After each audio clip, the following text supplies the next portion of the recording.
Welcome everyone to the class.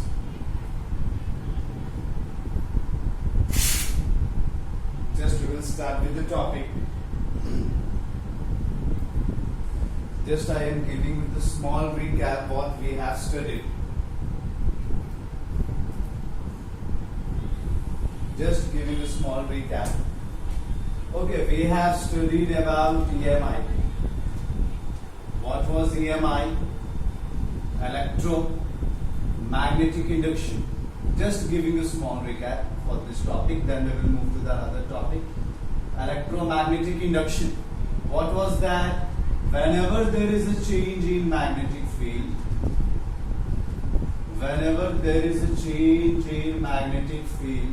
linked with the conductor, what happens? A current was induced.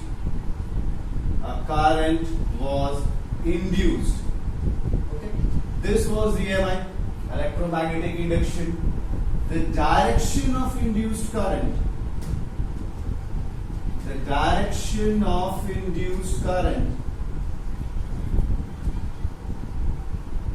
Is given by Fleming's right-hand rule.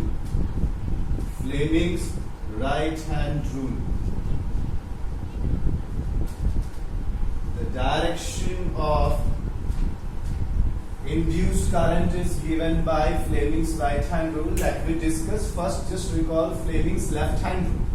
What was Fleming's left-hand rule? If we know the direction of magnetic field and current, then the direction of force was given by the thumb. The direction of magnetic field was given by the index finger. The direction of current was given by the middle finger. FMC, father, mother, child. Force stands for, F stands for force, F stands for father, M stands for mother, M stands for magnetic field, C stands for current, C stands for child. In that, in Fleming's left-hand rule, we know about these two, we find the direction of force. In right-hand rule, the things are same. This is the direction of force, this is the direction of magnetic field, and this is the direction of induced current. We will know about the direction of force, the direction of magnetic field, and we'll find out the direction of induced current. Same thing, the thumb gives the direction of force, index finger gives the direction of magnetic field. If we know these two directions, then middle finger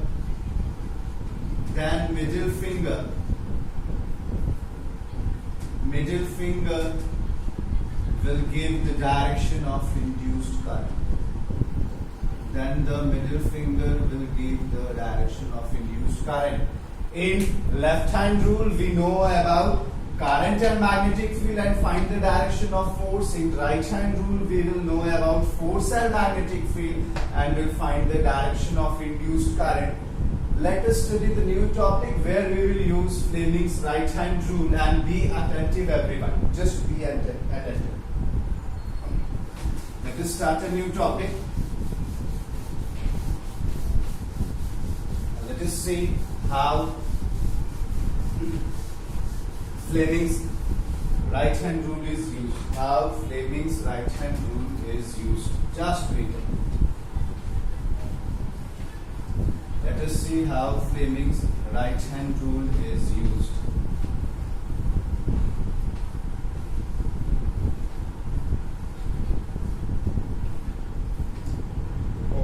The topic is electric generator. We have studied about electric motor. It is electric generator. Be careful about this topic. It is very much important. Electric generator. What is it? It is a device. What is an electric generator? It is a device. What does it do? It converts mechanical energy into electrical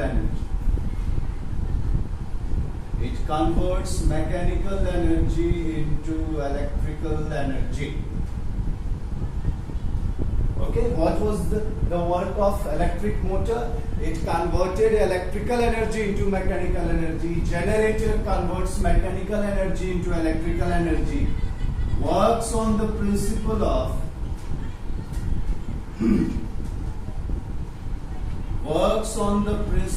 EMI, electromagnetic induction. That is, whenever there is a change in the magnetic field linked with the conductor, a current will be induced. Okay, that is the principle of an electric generator.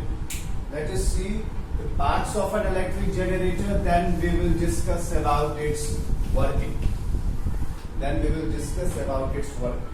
The parts. North pole, south pole. Again, that rectangular armature which we have studied in electric motor. There is one axle in it. There is a full rings now. These are the full rings. Okay. This shaded one, again the carbon brushes. And there is a load here. This is called load. These are the brushes B1, B2. These are the rings S1, S2. This is the armature A, B, C and D. I am just writing on the right hand side. Let us see. A, B, C, D is rectangular armature. A, B, C, D is a rectangular armature. Here S1 and S2 are called slip rings because they are full rings. In electric motor we have used half rings and they were called as split rings. Here they are called slip rings. B1 and B2 are the same carbon brushes. B1 and B2 are the same carbon brushes. Okay. B1 and B2 are the same carbon brushes. What is the basic difference between the parts of an electric motor and electric generator? Just to recall, in electric motor there was a source here, there was a battery which flows the current into the motor. Here is the load. Another main difference is here are the slip rings, full rings, and there were half rings known as split rings. Okay. Now we want to generate current on the principle of EMI, electromagnetic induction. What we will have to do? We will have to change the magnetic field of this conductor. Okay, what is the direction of magnetic field? From North Pole to South Pole. I am writing it here.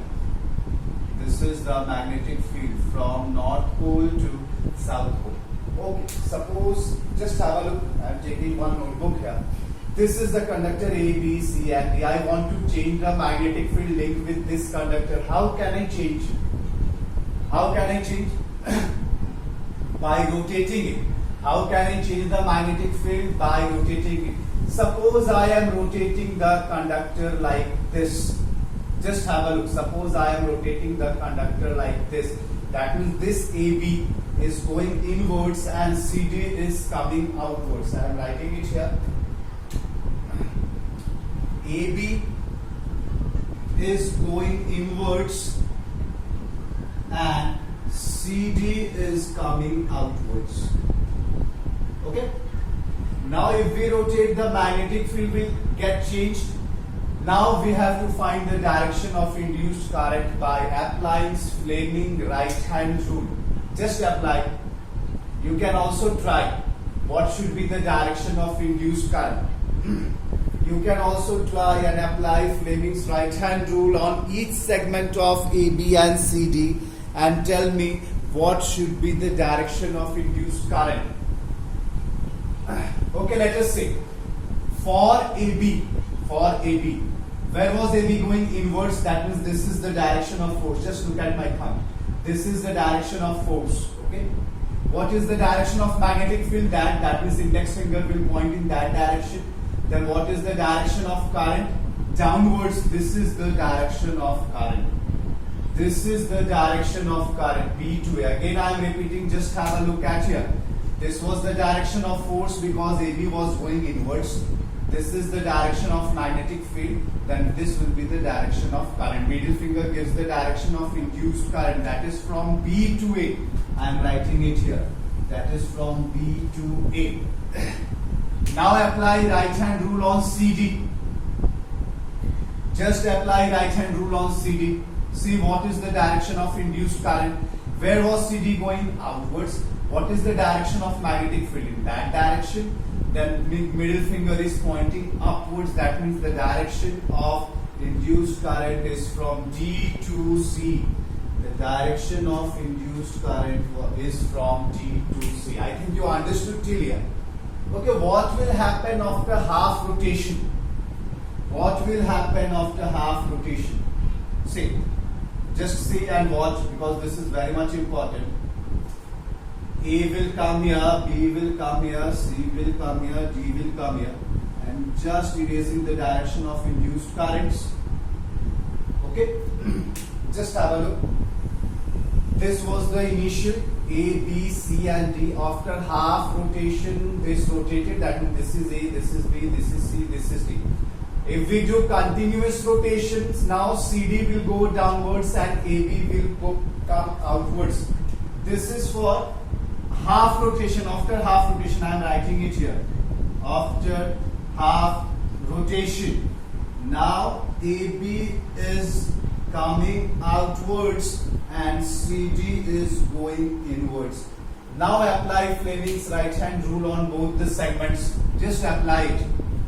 For CD, it is going inwards. This will be the direction of force.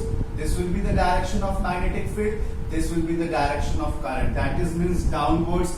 That is from C to D.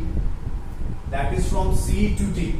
For AB, now it is coming outwards. This will be the direction of force. This will be the direction of magnetic field. This will be the direction of induced current. That means from A to B. I am writing it here. From A to B.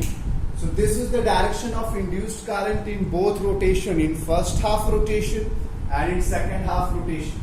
Okay, now just tell me, what is the general direction of current?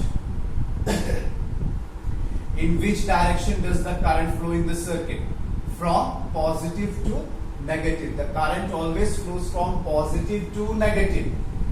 If we assume this is the direction of flow of current, then we can assume, I can just assume B is positive and A is negative. If for this I can assume this is positive and this is negative. For this I can assume this is positive and this is negative. For this I can assume this is positive, this is negative, because current always flow from positive terminal to negative terminal. I am just assuming. Can you see the difference in between the two half rotation? In the first half rotation, A was negative, B was positive. In the second half rotation, A is positive and B is negative. Just the polarity, positive and negative means polarity. Polarity is changing in each half rotation. In every half rotation, the polarity is changing. So what we can write now, just have a look. What we can write now, just wait for a minute.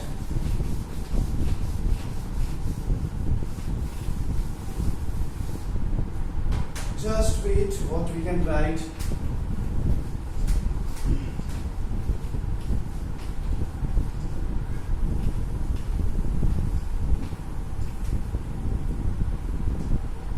We can write, just have a look, the current is changing. The current is changing its direction or polarity in every half rotation. In every half rotation, we can write it this: the induced current is changing its direction or polarity in every half rotation. The current, just look at it now, the current which changes its polarity, polarity means positive negative terminal, polarity in regular interval of time in regular interval of time is called alternating current. Is called alternating current. So this type of current that is generated is called AC, alternating current, and that device is called AC generator. That device is called AC generator. Okay, that electric generator which produces alternating current is called AC generator. Got it? Everybody? Now, just see. There's a 2 minutes. I will take 2 minutes more. Sometimes it comes the basic difference between alternating current and direct current. Sometimes it comes in the exams. The difference between these two, one is called AC and one is called DC. The difference between AC and DC. First is source. You can write it down, everyone. Source is AC generator. AC generator produces alternating current. Here the source is battery or cell. Here the source is battery or cell. Battery or cell produces direct current. Number 2 is, we can write, changes its polarity in every half rotation. In every half rotation. Okay? Here we can write, it is unidirectional. It does not changes its polarity or direction.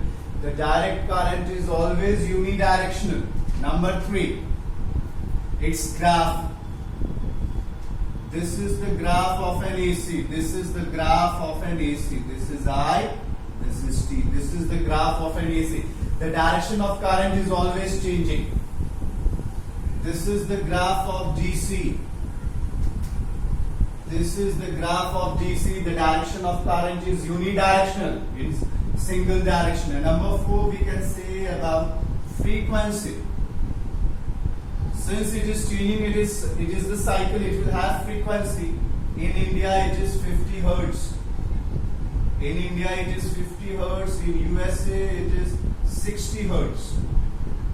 Okay. What will the frequency of this?